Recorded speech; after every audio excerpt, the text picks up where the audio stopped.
From brown to orange to the latest printer from Phrozen. It is fluorescent green but looks more like yellow to me. And we shall see what is the deal with Sonic Mini 8Ks. First, let's have a quick look on the difference of both printer. Start with the build plate. Mini 8K, this is a build plate.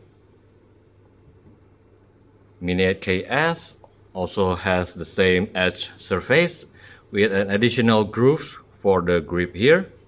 Mini 8K has dual rail and Mini 8Ks has single rail, but it is much wider. This is the size for Mini 8K rail. It is about 15 millimeters. And this is for Mini 8Ks. It is about 20 millimeters. Personally, I am not a fan of printer with single rail, considering my experience with the Sonic Mini 4K and the wobble issue, but this rail is wider compared to the usual rail, and we shall see the result on my stability torture test later. Mini 8K resin tank. It has the 4 feet, and Mini 8Ks pretty much the same with Mini 8K resin tank. And this has really caught my attention. The thumb screw for Mini 8K on the right and on the left is Mini 8Ks, and Mini 8Ks thumb screw feels like a cheaper plastic. But it's not really an important issue, but I just want to mention it. And Mini 8K, the USB port is at the front, and Mini 8Ks, the USB port is at the side here. I really wish Phrozen would come out a printer that has both the port and the power button is at the front of the printer. Now, this is my personal opinion. The whole Z Tower build, even though it has single rail, it seems a very robust and strong build compared to Mini 4K, and seems like it is on par with Mini 8K for the Z Tower build.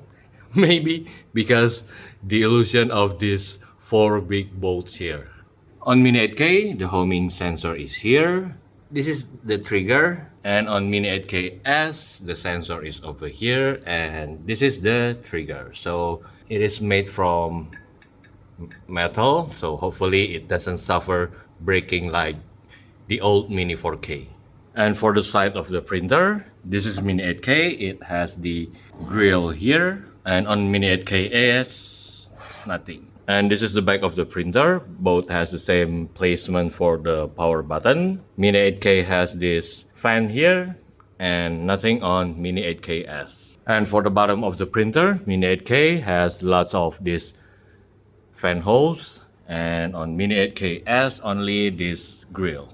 Now both printer has the same user interface, but the difference is no sound at all. And on Mini 8Ks, it has a beeping sound, but if you find it annoying, you could turn off the beeping sound here.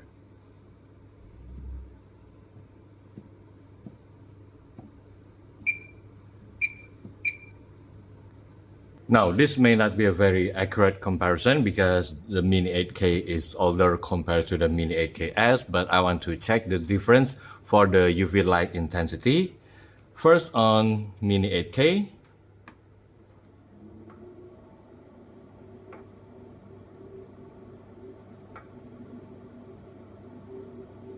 And next on Mini 8Ks. The UV light intensity is very high, about 3.5, almost twice of my Mini 8K, which is quite old compared to the Mini 8Ks. So if you have a relative new Mini 8K and you have this Chi2box UV light meter, would you mind to measure your UV light intensity and let me know in the comment section. I'm curious how well each color of this cover can perform to block UV light. But please keep in mind, the cover is designed to prevent ambient UV light to enter the printer and cause the resin in your resin tank to be cured. And ambient UV light definitely is not as strong as this UV torch that I'm going to use to compare how well each color perform to block UV light. First test the brown cover. It blocks about half of the UV light from this UV torch. And then next the orange cover. Wait.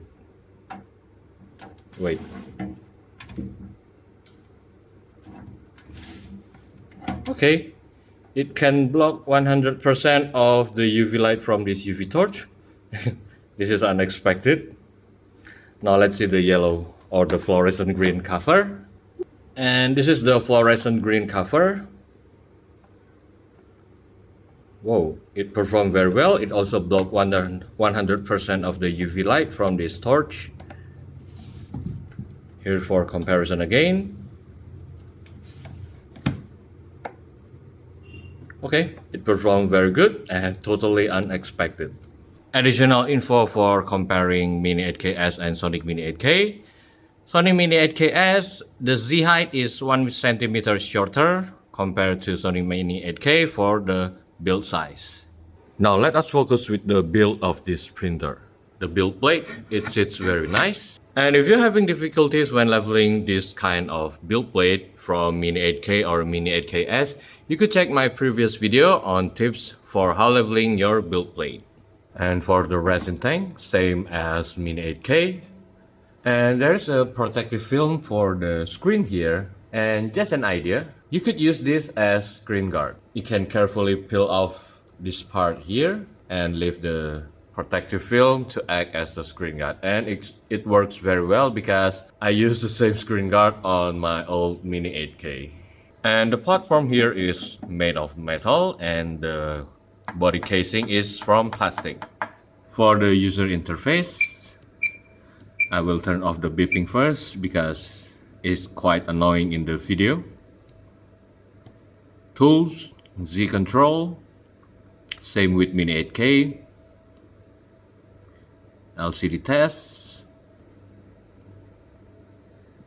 the VAT cleaning, Z calibration. Yes, all pretty much the same. Language, printer info.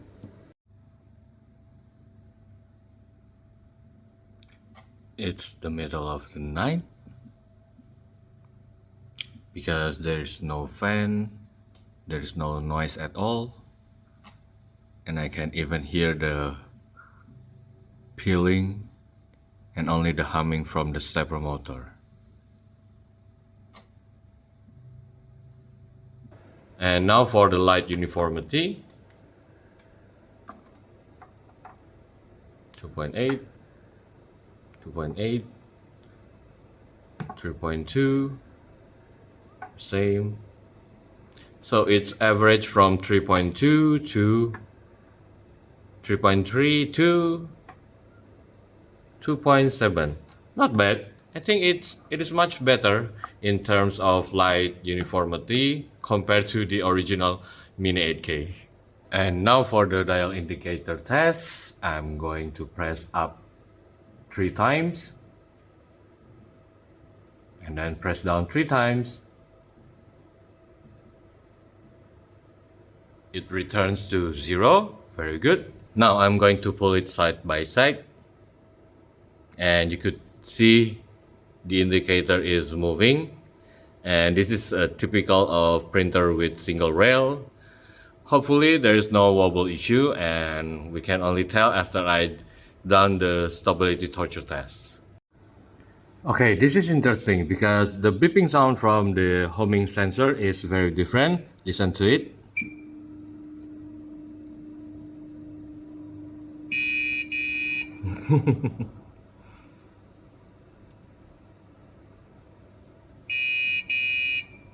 See, the sound is very different now compared to previous Phrozen printer.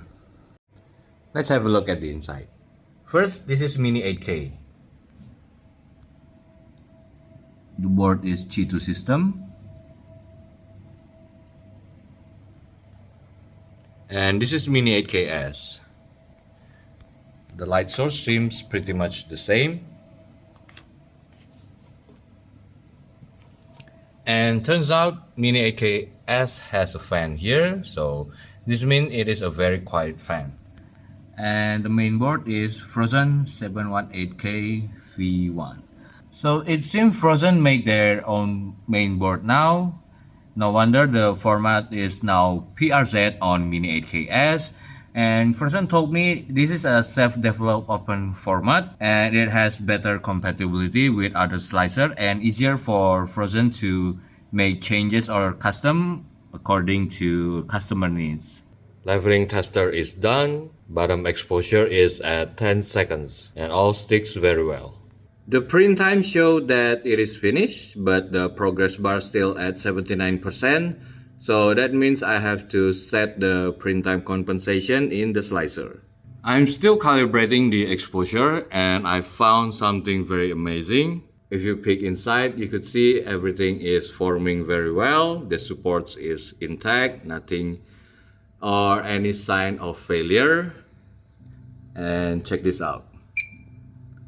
Normal exposure is 0.2 seconds for 0.02 millimeters or 20 micron. And this is very amazing.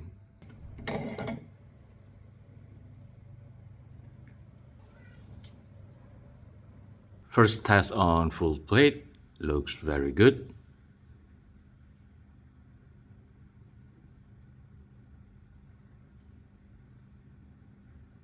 I have cleaned up the prints and it looks very good. These are all the test prints. Let us have a closer look.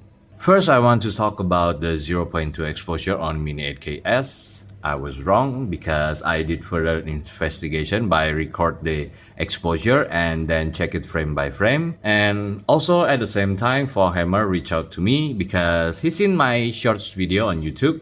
So I asked him to also reconfirm my findings. And our conclusion is Mini 8K-S cannot do exposure under 1 second. So thank you Fauxhammer for your help, and you guys should check out Fauxhammer channel too. I will put the link down below. Now let's have a look at this Phrozen exposure finder here. I'm still on Chitubox beta, so the top here are closed, and whenever I try to reslice, no matter how many times, it's still closed. But this is not the interesting thing. On the left is 50 micron, on the right is 30 micron, and both are print at 1 second exposure. If you look at the in general here, I cannot see any difference at all. The only difference that I could find is at this object here. On 30 micron, it seems slightly overexposed here and over here. And unfortunately, I cannot go lower than 1 second exposure. The same with my exposure tester. This is a new version. I will make another video to talk about this. I cannot fail this even I have printed with 1 second exposure, and this is at 50 micron, this is at 30 micron. If you look at this Phrozen RP tester, I cannot see any difference at all. If you see any difference, please tell me in the comment section. So I reached out to Table Flip Foundry and used their cone of calibration. On the failure side, this is 50 micron, sorry, this is 30 micron. On the failure side, the result is the same. On the success side, the result is also the same. And both layer height at print at 1 second exposure. But if you look at my other test print in this video later, I do not find any issue at all by printing 50 micron and 30 micron at 1 second exposure. Now let's have a look at this stability torture. This is an example why I don't really like a single rail printer. This is from my old Helot one. And here's the first test for the stability torture on Mini 8K-S. If you look at a certain angle here, you could see we have a slight wobble. Here the fine line. I know, I'm sorry, but it is very hard to capture the wobble, but I can see it clearly on hand here. Yeah, you could see a very fine wobble line here. Here and then over here. It is repetitive from the bottom right all the way to the top. And this is the very first stability torture test that I print on Mini 8K-S. Now look at this second stability torture test that I done after I print several other test print models, and the wobble lines are gone. So I would assume after several test print, the loop spread very well on the lead screw and the linear rail, and it get rid of the wobble lines. See, no longer any trace of wobble lines at all, which is a good thing because usually I get very anxious with single rail printer because of the wobble lines issue, but it seems Mini 8K and the very wide linear rail seems to perform very well for the stability torture test. I'm sure some of you have watched my video about Mini 8K flaw where it cannot perform anti-aliasing on the x-axis. So everything that faces x-axis still suffer voxel lines even if you turn on the anti-aliasing on Mini 8K. And this is the anti-aliasing test on Mini 8KS. Both sides showing voxels because the anti-aliasing is off. And this is the print result: anti-aliasing 2, gray 0, image blur 2. There is no trace of voxels at all on both axes. So the anti-aliasing works perfectly on Mini 8KS. And now let's compare Mini 8KS on the left and Mini 8K on the right. Can you guys see any difference? Because honestly, I cannot tell the difference at all. And the only difference that I could tell is this voxels because this side is facing x-axis. But in general, I think the quality is the same, both Mini 8KS and Mini 8K. Now, if I don't show you which is which, can you tell which print is from Mini 8KS and from Mini 8K? So on the left is Mini 8KS, on the right is Mini 8K. Because from this distance, I cannot see any difference at all. So let us have a closer look on the head sculpt. Now this is a close-up look for the head sculpt. On the left, Mini 8KS, on the right, Mini 8K. Let me know if you guys see any difference at all, because I cannot tell the difference. At the very top here is a 0.3 millimeter mesh, 0.2 and 0.1. And on the left is Mini 8KS, on the right is Mini 8K. The 0.1 mesh on both printer actually successfully printed, but maybe from the washing process and the drying process, they experience some shrinkage and it breaks apart at the 0.1 millimeter mesh. So I'd say both have a very great result for printing a very fine mesh model. So I scaled down this mare the foot soldier. The height is only 8 millimeters. On the left is Mini 8KS and on the right is Mini 8KS. Sorry. On the left is Mini 8KS, on the right is Mini 8K. And on both prints, I could see the eyes details is still very sharp. And on the Mini 8K, I have some slight holes here, and it is very normal because it is very thin, only like 0.1 millimeter thickness. Even if the fur detail is fading, you could still tell the shape of the fur here. So this is very awesome from the result of these two printers. Let's look at this letter test here. On the left is Mini 8KS, on the right is Mini 8K. Yes, we already know that the anti-aliasing doesn't perform very well on Mini 8K. And focus on the smallest letter here. The width of the gap here is only 0.1 millimeters. On this letter test print, what do you guys think? Aside from the anti-aliasing issue on Mini 8K, the print result on this smaller letter here, which one do you guys prefer, the Mini 8KS or the Mini 8K? And on these extrude letters, I could say that I can read better on the Mini 8KS letter here. It seems form the holes at the center of the A much better compared to Mini 8K. On the left is Mini 8KS, on the right is Mini 8K. Yep, what is interesting is I could see the letters on Mini 8KS print much more clear compared to Mini 8K result. But this could be due to the flaw of the anti-aliasing on Mini 8K. Now let us check for the dimensional accuracy. This is on the y-axis.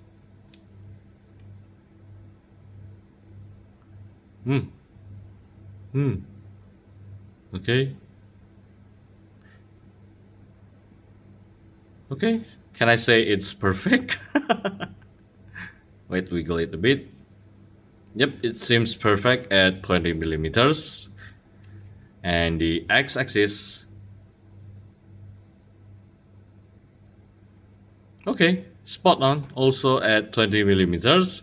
And I print this cube at 30 micron at 1 second's exposure. Now let's look at this bike model here. On the left is Mini 8K-S and on the right is Mini 8K. In general, I cannot tell the difference at all. What do you guys think? Let me know in the comment section. The only thing I could point out is nothing. When I print these two steering wheels, on the left on Mini 8K-S, on the right on Mini 8K, I purposely bump the printer and see will it have any effect on the print result. First, on Mini 8K, the result is smooth, no issue at all. And this is the advantage of dual rail printer. And here we could see I have a harsh print line here. I'm sure this is because I bumped the printer when it's printing.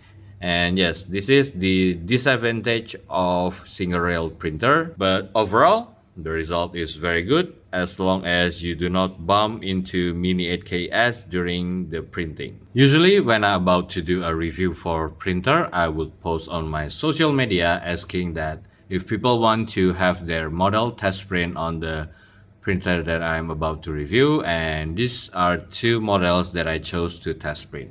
And this is very great model here.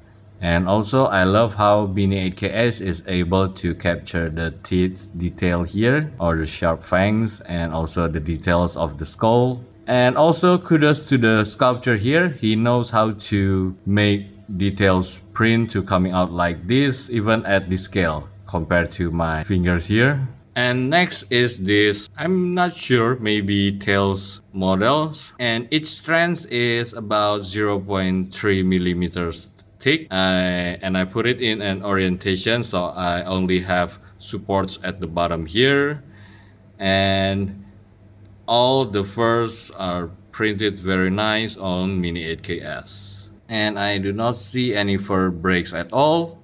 Print at 50 micron, 1 second exposure. If you like what you are watching so far, kindly subscribe to my channel and like this video, and if you want to support my channel directly, you could check my Patreon link in video description. At first glance, it seems Mini 8K-S has a very powerful UV light because it can print 50 micron at 1 second exposure. But all my test print here are printed at 3 micron with 1 second exposure, except for this test print that I post the short video. This is at 0.02 millimeter layer height or 20 micron, and also except for this fur model and the 50 micron exposure calibration models, and the same layer height and the same exposure on Mini 8K. In general, both has the same level of details, but it is really hard to say because Mini 8K has anti-aliasing flaw and Mini 8K-S anti-aliasing works really well. And on most of my printer review, it seems that anti-aliasing gives a better detailed print because it gets rid of the voxels that could ruin the details with pixelation. And here are my print settings for 30 micron and 50 micron on Mini 8K-S. So, in my opinion, the only disadvantage that I could find from Mini 8K-S is from the single rail. Be careful not to bump the printer during its printing. But considering it is half the price of Mini 8K-S, I think I can live with the single rail. Especially, it passed my second stability torture test. And that is all my tests for Mini 8K-S. See you guys in the next video, and thank you for watching. Thank you Amara the Silent, Tratox, Justin Chang, Michael Lesiak, Stefan Bock, Will Fraser, and Proxy Wargaming for becoming my patron. A little tips for you guys. If you experience something like this, especially at the back of your models, this is not part of the models, and it happens because you have dirt or floaters or debris in your resin, so you might want to filter your resin to get rid of this dirt or floaters or debris.